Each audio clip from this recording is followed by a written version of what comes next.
Trimming small green giants in the field. This is a green giant that has multiple leaders in it. So I'm going to make a decision on which leader to keep and which leader to take out. It doesn't have to be a hard trim. A light trim can suffice in this situation. So I stand back, I look at the tree, and I figure out which leader I want to keep and which leader I want to delete.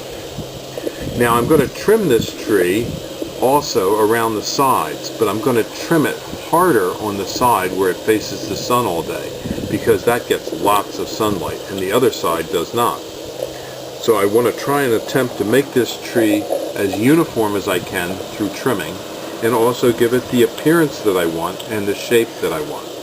So I just trim little bits here and there slowly, going around the tree to get the shape that I want.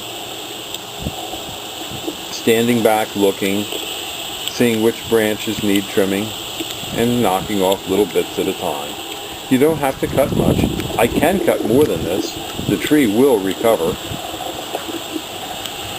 But that should just about do it.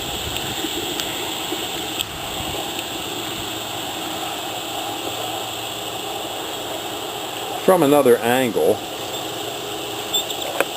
you'll see that the tree has now one single leader and a nice shape. The last thing left to do here is to go around the base of the tree. That first weed there is a thorn, has thorns on it, so I'm not going to pull that, I'm going to cut it. But the others I'll just quickly pull out of the way.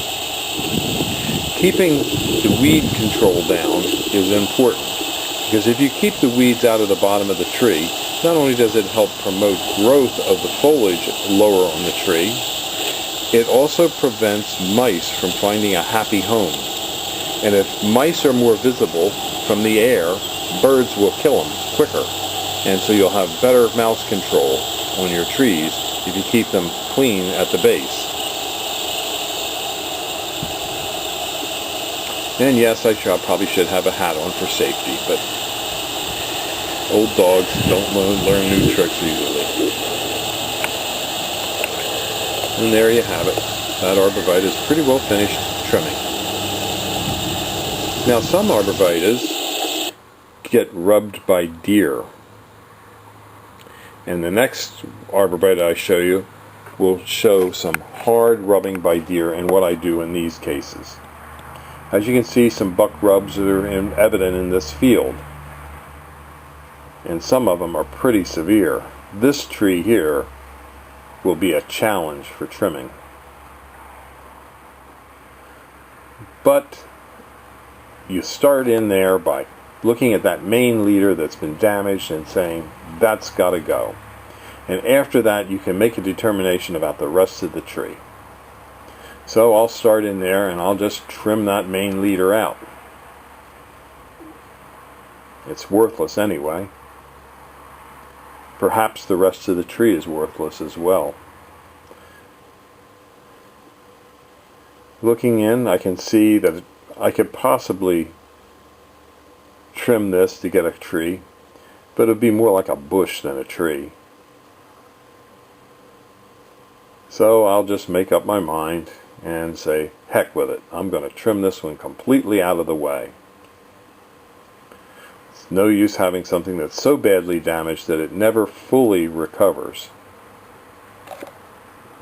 And getting rid of this tree will allow other trees in the row to get more sunlight. So it really will help the other trees.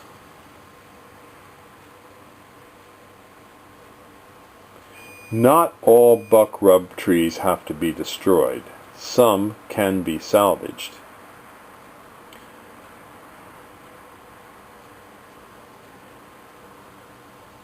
This tree is heavily buck rubbed. However, it can be salvaged. And here's how I do it. I'm going to trim out the bad part of the tree, and I'm going to allow one new leader to take over and become the new leader of the tree. The tree will still have some symmetrical nature to it and recover quickly.